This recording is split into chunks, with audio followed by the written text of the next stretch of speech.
twari dufite igiti cy'isombe cyari gitoya, cyageze aho ngaho kirakura kiragandara kiba nk'inzu, cyatubereye inzu, kitubera umuryango, kitubera inzugi, mbese mu buryo bishoboka nyine imvura ikatunyagira ariko tukaba muri icyo gisombe. Twabaye mu giti cy'isombe kubera ko nta mabati twari dufite yo gushyiraho, nta n'inzugi twari dufite zo gushyiraho. Tubamo, nabaye mu giti cy'isombe imyaka 7, mbanamo na sogokuru wanjye na marume. Hanyuma icya giti cy'isombe kiracyariho? Twaragitemye. Kuki mwagitemye kandi gifite urwibutso?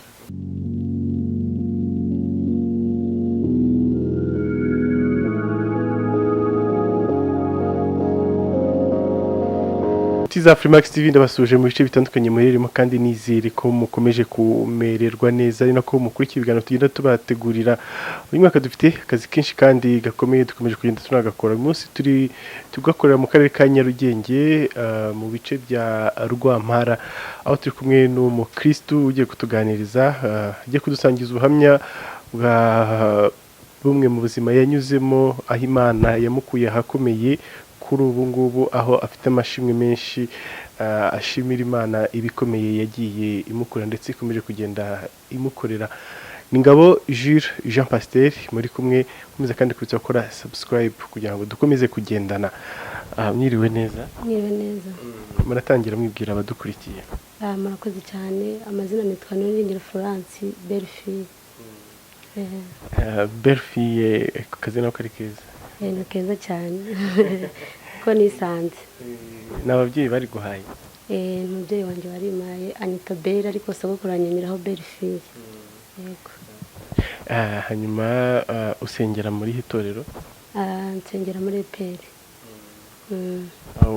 Wakiriye agakiza kivuka cyangwa byaje nyuma? Byaje nyuma 2012. Mbere wari ubayeho ute? Dusangiza ubuzima wari urimo n'uburyo agakiza kaje. Mbere nari ndi umuntu nyine udakijijwe ugendera mu bishuko bibi, mu buzima busanzwe n'ababyeyi ngira, nisanze ndi umwana w'ikinege mu rugo.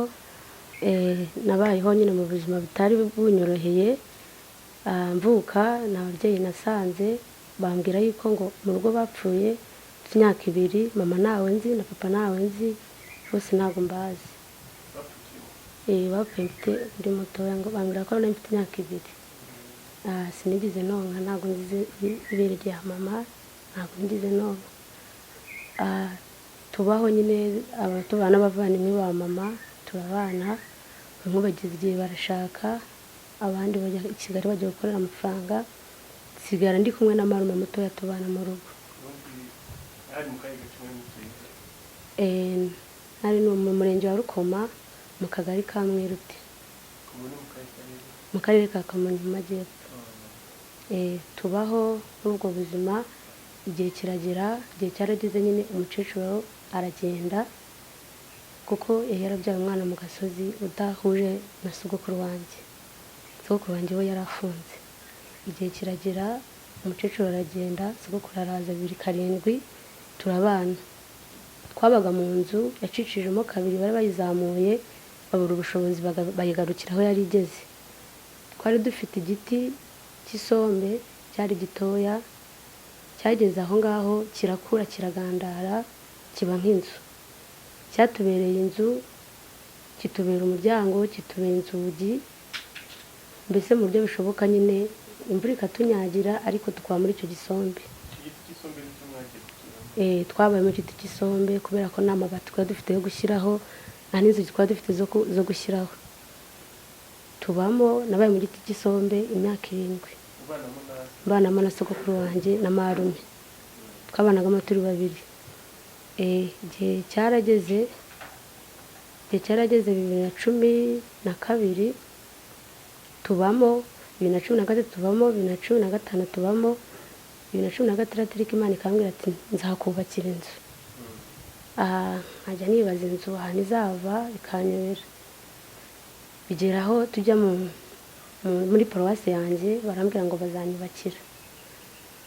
Hari umukobwa twarimanaga muri korali, yari presidente w'urubyiruko, arangije abyirukankamo aravuga ati mfite umwana w'imfubyi kandi aba ahantu habi tugomba kumwubakira. Barabikoze abyirukankamo, ndangije mbura icyangombwa cyo kubaka. Ntacyaka sogokuru akambwira ngo nta cyangombwa mfite, ati kandi nta n'uwakubuza kubaka, nibubake cyangwa barorere. Nkirukanka nigaga mu wa gatanu, nkirukanka nkasiba ishuri nkajya gushaka icyangombwa bakakinyima, bakambwira ejo uzagaruke, nkajya ku karere kacu icyangombwa nkakibura. Byatewe n'uko umubyeyi wanjye ntabwo yigeze abyirukankamo ari sogokuru wanjye, yigeze abyirukankamo mbere, yaragiye aratuza aravuga ati ubutaka ni ubwanjye nta muntu wabumvanamo. Ibyo ngibyo nyine biba birarangiye. Twari tukiba mu giti cy'isombe. Igihe kiragera noneho byo kubakwa na paruwasi birarangira, ndatuza nyine. Ariko akaba hari umuzungu wambwiye ko azampa inkunga yo kunyubakira, atanga amafaranga 80,000 by'u Rwanda. Avuga ati uyu mwana muhaye inkunga na paruwasi izashyireho indi nkunga tumwubakire. Ariko kubera ko bitari mu mugambi w'Imana ntibyabaye. Icyo cyangombwa twagomeje turakibura, abantu bagerageza no kuza kumbumbira amatafari ngo nzubake, birabura biranga, birangira nyine byanze ndatuza.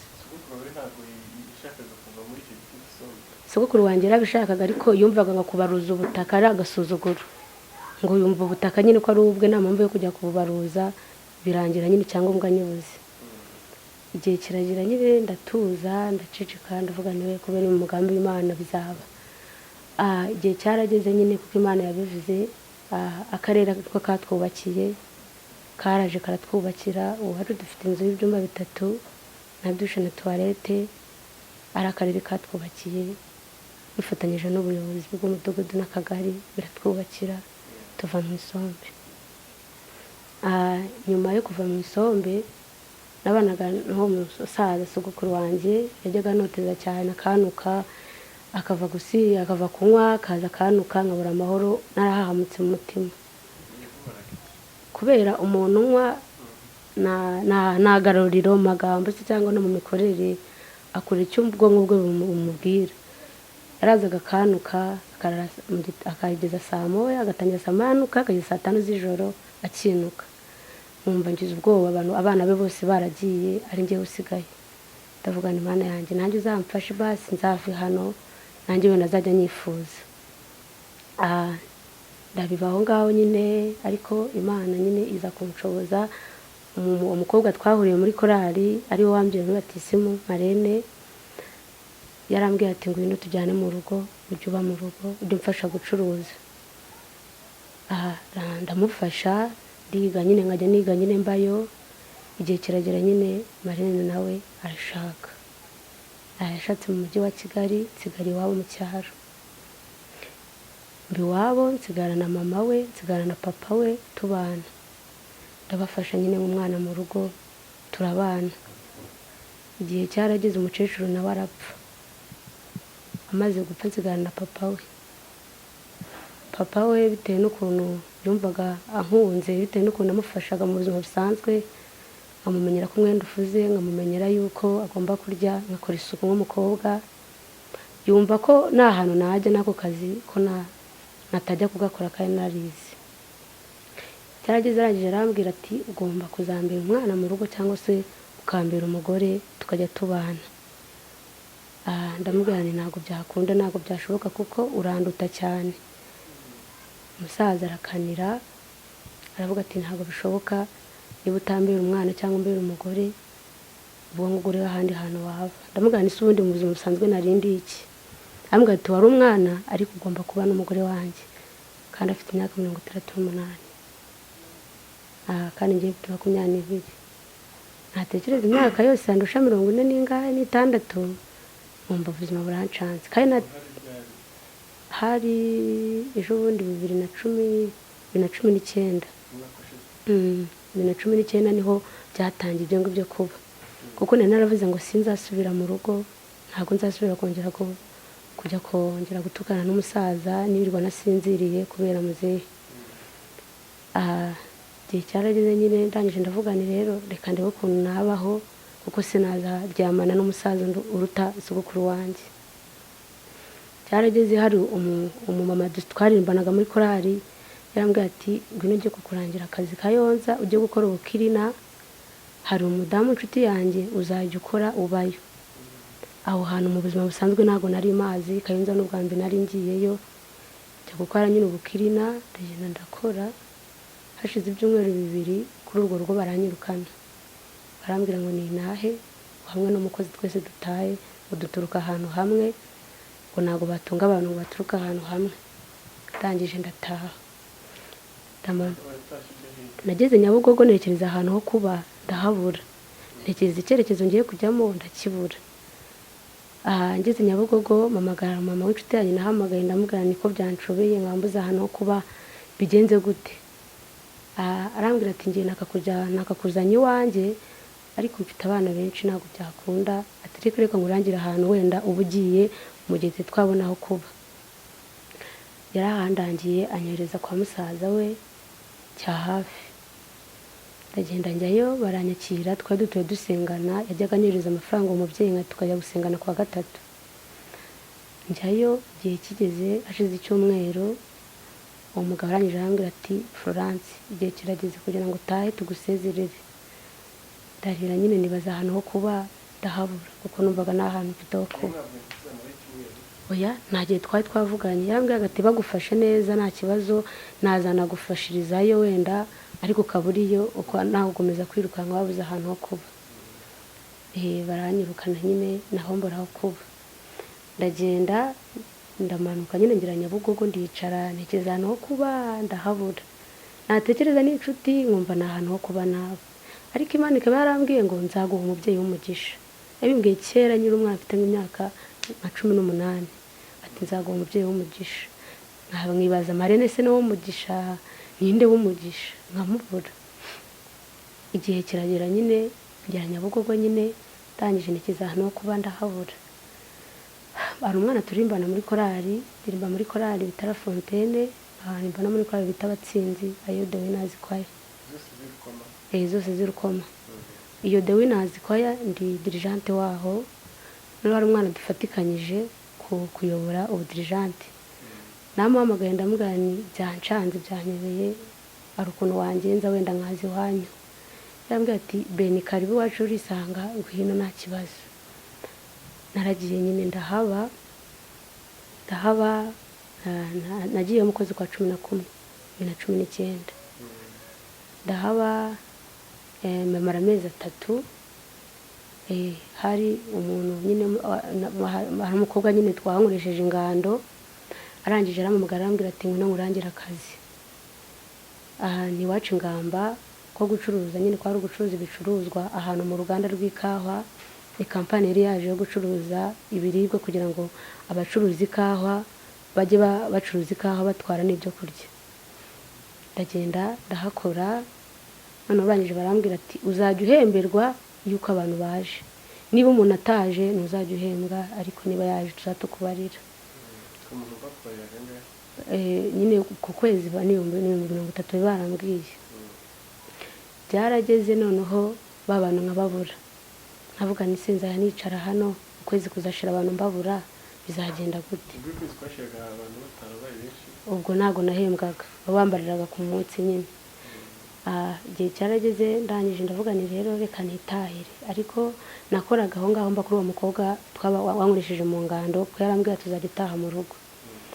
Igihe kiragera nyine ndabaseza ndavuga ni reka nigendere, Imana izampa kandi kazi kanjye, kuko nubwo nari narakoze yo kwezi kwashize narahembwa, kandi aho ngaho nabaga nababwiye ko ngiye mu kazi. Numva birancume ndavuga ni reka n'ubundi nahe bakugomeza bakumva yuko nkora. Ndataha njya kuri abo babyeyi banjye aho ngaho kuri uwo mwana twabanaga muri korali, nsubirayo.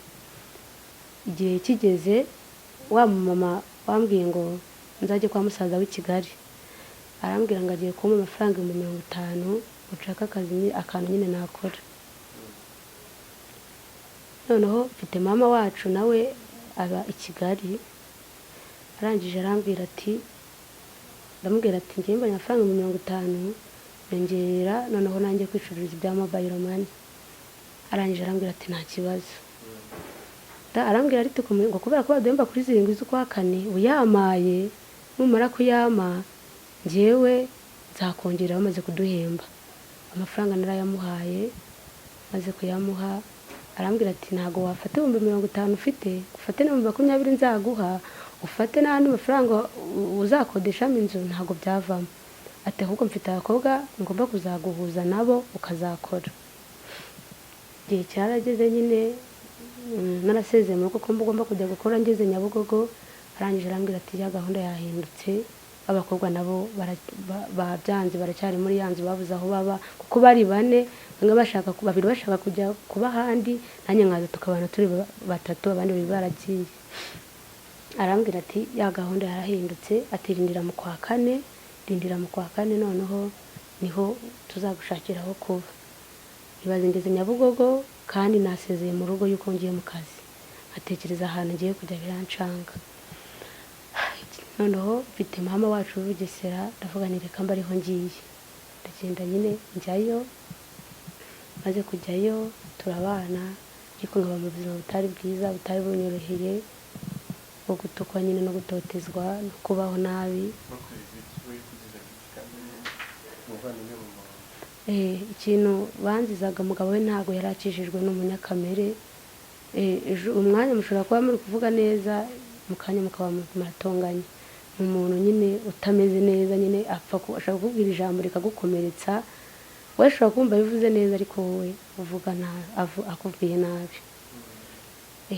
Gihe kiragira hamwe nyine no gusenga nyine Imana nyine ica inzira. Gusa Imana irambwira ati nzaguhuza n'umubyeyi w'umugisha.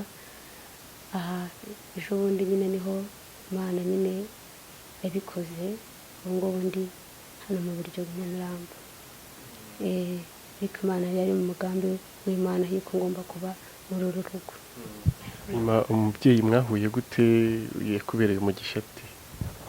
Najyaga tukiba muri iyo sombe, najyaga nsengera ko dufite insina mu rugo. Najyaga nsenga avuga ni Mana nanjye uzambabarire nzagira umubyeyi nzita mama, ntazamvune ntazambangamire nanjye kuko numvaga abana bavuga ngo mama ngo papa, nkumva ngize agahinda kuko sinari imbazi nanjye ababyeyi banimvuga wenda ngo nanjye mama. N'uwo nyogokuru wanjye yagezeho aragenda. Nkasenga avuga ni Mana uzampa umubyeyi w'umugisha. Bibaho ngaho bimara imyaka myinshi, aho najyaga mbona bari aho ngaho bakagenda. Ariko twaje guhurira ahantu twagiye gusenga ku musozi. Numva amaraso yanjye nayo birakururanye, numva ndamukunze cyane. Biba ngombwa yuko rero duhuza nyine biba gutyo. Nyuma nyine twaje nyine kuganira mubwira ubuzima nyine nababwira yuko yari abifiteho makuru nyine twumva nyine n'ibyisangwa birajyamo twese. Yahisemo ikaze mu rugo, nanjye ndi umwana, nanjye mfite ababyeyi, mfite n'abavandimwe banjye. Hanyuma ubona ubuzima bumeze gute noneho wabyakiriye ute, ubona ari iki cyahindutse?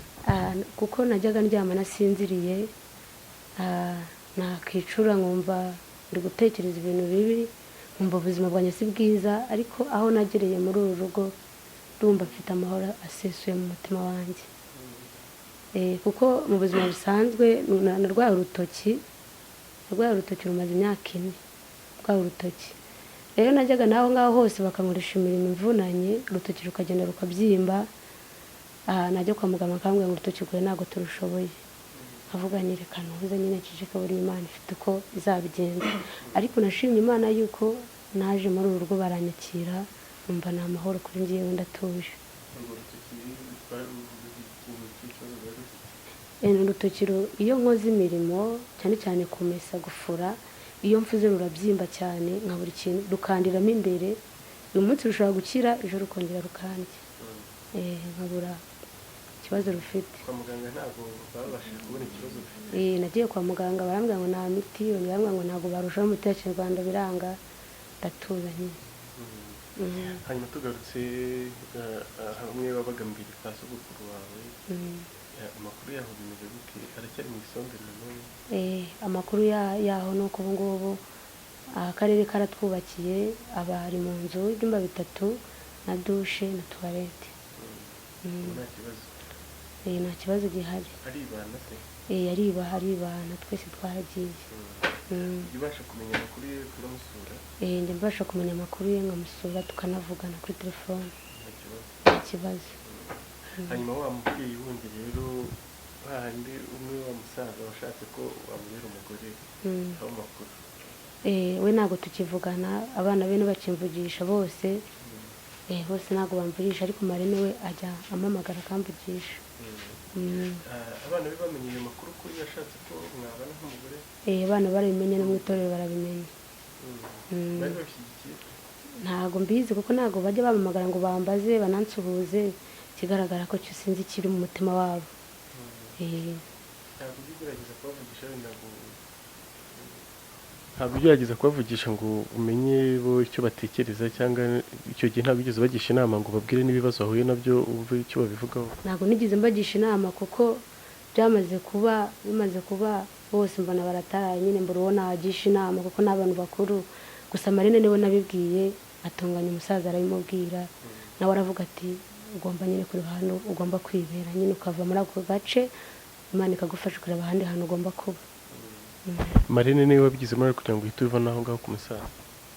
n'ubundi marene we yabimbwiye n'ubundi narahavuye, ariko ni nawe narabimuhishe bimubwira nyuma naravuyeyo. kuko numvaga azabifata nabi akumva nyine nabimuhishe kuva kera, ariko mbimubwira nyuma numva ko agomba kubyakira. hanyuma tubwiye ko wanakijijwe usenga, mu murimo w'Imana uhagaze ute? umurimo w'Imana ameze neza, ndashima Imana kuko Imana yamfashe mu bakobwa babaswa, yankuyemo ngira umunyabwenge, ntacyo natanze. ubungubu nyine muri Kristo nyine ndimo neza, ndashima Imana. umuhanga gute, mu buhe buryo? ari ngo abari muri Kristo Yesu nta teka bazacirwamo. nanjye nshima Imana kuko hari ibisobanukirwa abaswa, ariko ngewe ku Mana ngewe nkabisobanukirwa. ubwenge bisobanurirwa abaswa. ni nk'ibiki ushimira Imana wabashije gusobanukirwa ku buryo uvuga ati yankuye muri benshi irantora? kera tukiri muri iyo sombe najyaga njya kwiba ibijumba kubera kubura ibyo kurya mu rugo, nkajya kwiba ibijumba by'abaturanyi nkajya gucukuramo kugira ngo tuze mbone ipura tuza kurya saa sita. nkiba ubunyobwa bw'abandi kugira ngo mbone ubwo tuza kurya mu rugo tubuhekenya. rero bigatuma ubujura Imana yarabunyijije, najyaga niba abaturage ibijumba. nyiga narakizwa, hari ukuntu najyaga niba amakayi abanyeshuri nkabishyira abandi ko bayibye kandi ari njye wayibye, ariko nshima Imana kuko Imana ari aho yankuye. yego. hanyuma hari ibindi bidasanzwe cyangwa izindi mpano zidasanzwe Imana yaraguhaye ku buryo mu murimo wayo waba hari ubundi buryo uyikoreramo? mu buzima busanzwe ndi umuririmbyi, kandi ndasenga kandi ndi n'umuhanuzi. yego. kuva ryari ufite iyo mpano? kuva 2018. umaze imyaka 2. byaje gute? nanjye Imana yajyaga imbwira ngo nzakugira umukozi wanjye, uzahanurira abantu, uzagira iyerekwa, nyine simbyumve. nuko byaje nyine bwo gusenga, bwo kwegera Imana, biza gutyo. byaje mu kiba hahandi muri rya sombe? oya, byaje naravuyemo, naragiye kuba aho ngaho nabaga. umunsi wa mbere uhanura byagenze gute? tubwire. umunsi manura nyine narahanuye, nyine numva nyine, gusa iyo uhanura we n'ubuze ibyo uri kuvuga, ariko hamwe n'Imana abantu barasobanukirwa. numva nyine abantu bakambaza bati ibyo waduhanuriye byarabaye, nkumva nyine n'ibyo ngibyo. none se iyo uhanura ibyo uvuga ubikura he? biza gute? bigenda gute? ibyo manura ntange sinzi, nanjye nkavuga ngo bimeze gutya, gusa iriya Mana yo mu ijuru igitandukanye ibintu byayo. nanjye numva mvuga nyine ndi gusenga, nkumva ndi guhanurira abantu, ariko nibewe n'Imana yo mu ijuru ikanyobora, abantu bakabasha kumva ibyo bagomba kumva.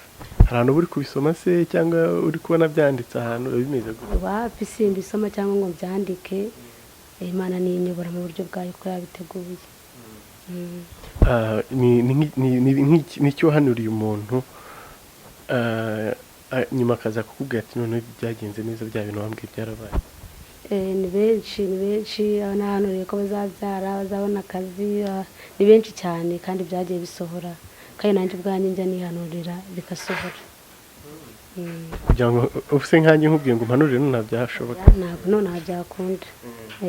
Kubera iki se bitakunda? Ntabwo byakunda cyese dufashe igihe tugasenga tukabanza tugashimana tugaca bugufi, Imana ikatuyobora, yabona ko ari ngombwa ngomba kukubwira ikavuga, itaba kandi ari ngombwa igaceceka ikazakorera mu bandi. Nk'iyo ubuhanuzi bugiye kuza uri mu isengesho urabimenya cyangwa ushiduka byaje? Iyo uri gusenga ubuhanuzi bukaza ushiduka byaje, ntabwo ujya kubimenya, ushiduka uri gusenga ukumva wambaye izindi mbaraga ukabona nyine biraje. Kandi si buri gihe bize cyangwa buri gihe uko umuntu asenze biraje? Ntabwo ariko buri gihe umuntu asenga. Hari abo bajya bavuga ko ari abahanuzi b'ibinyoma, rimwe na rimwe banatekera abantu imitwe banagamije izindi nyungu. Ibyo bintu urabizi cyangwa ujya ubyumva? Njya mbyumva. Hari igihe umuntu ahanura bitewe n'uko ashaka inyungu, akivugira byo by'amarangamutima ye bitewe n'uko akubona, ariko nzi neza yuko iyo uhanuye ibyo uri guhabwa niyo witeka, Imana ijya ikongerera ibihe n'abantu bakanagukunda. Ariko iyo uvuze ibyawe ntabwo birambamo, abantu barakumenya bakagutahura bikaba bibi.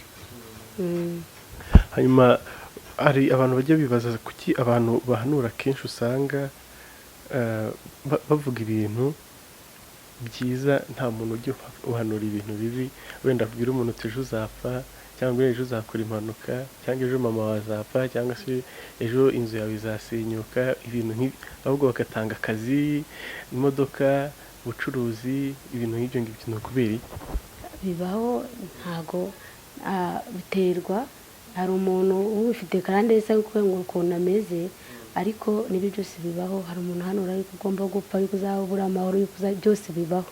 Ubwo rero ntago umuntu ahanura ibyiza gusa, n'ibibi nabyo biba birimo, nabyo biraboneka cyane. Hanyuma kuri bavuga kwatisengera ibi bintu runaka turabibonye, niba ari ibyago bizavaho, bijya bishoboka? Bijya bishoboka cyane, iyo ubisengeye bijya bivaho bitewe no kwizera ufite. Ntuse ubundi biba byagenze ute kugira ngo nk'ibyo bintu bibe bigiye kuza wabisengera bikavaho, biterwa n'iki? Hari igihe biza bitewe n'uko Imana iri kubabona ako kanya ikabibaha, kandi bitewe n'uko babona kandi bigomba kuvaho, ariko ntabwo yabibaha mutazi ko musenga bikavaho, ntabwo bibaho. Rero iyo ibona ko muri busenge n'ubundi mukabivanaho, murasenga bikavaho. Ariko n'igihe biza noneho ari karundura bidashobora no kuvaho? Ari ubwo Imana yabisinye yuko bigomba kuvaho bivaho, niyo bitanavaho kandi barabyakira nta kundi. Imana irigenga kandi ikorera igihe cyayo. Hanyuma nkurikije ubuzima watubwiye agiye ubamo, nta nubwo byari byoroshye, wabashije kwiga amashuri yose nibura y'ibanze? Amashuri y'ibanze narayize, ariko nagize igihe ndacikisha. Wacikirije bigeze hehe? Narize ngira tronkome biba bibi, mbona mbuze ko najya kwiga ngo meze nge boarding, ariko baragomeze baramata njya kwiga ngomeza superieri, ndangira mbuze diplome. Warakoze ntiwabasha kwiga? Narakoze sinabona diplome, nize MPG. Ntabwo uragerageza gukora amahirwe ya kabiri se ngo urebe? Nangiye kugerageza amahirwe, segisiyo nigaga bayikura ku kigo nigagaho, ndangije mbivamo. Kugira umuhate buriya bizaza? Yego bizaza, nizeye Kristo. Yego. Hanyuma nk'umukozi w'Imana hari ijambo ry'Imana se duteguriye? Mbere yo kuvuga ijambo hari akaririmbo kamfashije, bamwe biringira amagare n'amafarashi, abandi biringira ibigirwamana, ariko twebweho Imana twiringiye iri hejuru ya byose, hejuru y'abami ndetse n'abatware, hejuru y'abakomeye, hejuru y'ibizima n'abamarayika hariyo Imana ikomeye. Uyu muririmbyi aravuga ngo bamwe biringira amagare n'amafarashi, ariko twebweho Imana twiringiye iri hejuru ya byose. nanjye nabwira abantu bari kudutega amatwi bo kwiringira ubutunzi bafite se cyangwa ibyo bahanzeho amaso, bahanga amaso ku Uwiteka. Wakiringira imodoka ufite ejo bundi igapfa, wakiringira umuryango ufite ejo bundi ukababura, ariko twebweho twiringira Uwiteka kuko ari hejuru ya byose. Imana iri hejuru y'izo modoka, iri hejuru y'abagore beza, y'abagabo beza, iri hejuru ya byose. Rero nabwira ngo biringire Uwiteka kurusha uko biringira ibindi bahanzeho amaso. Turasoma n'indi jambo riri mu Befeso ibice 3:20, haranditse ngo nuko ibasha gukora ibiruta cyane ibyo dusaba ndetse n'ibyo twibwira byose nk'uko imbaraga zayo ziri zidukoreramo. Haleluya. Iri jambo avuga ngo nuko ibasha gukora cyane. Imana ijya ibasha gukora cyane ibyo tuyisaba. Imana ijya ibasha gukora, byagucanze Imana igakora, ubuzima bwabaye bubi Imana igakora. Rero ntabwira abangaba ari kudutega amatwi yuko Imana ijya ibasha gukora.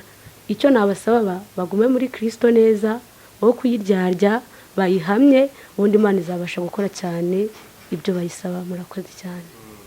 Hanyuma dusoza, hari nk'umuntu ushobora kwifuza gusengana nawe, kuganira nawe ku ijambo ry'Imana, yakubona ate? Aha nabaha nimero zanjye bakazamfasha nyine bakamvugisha, ubundi tugasengana.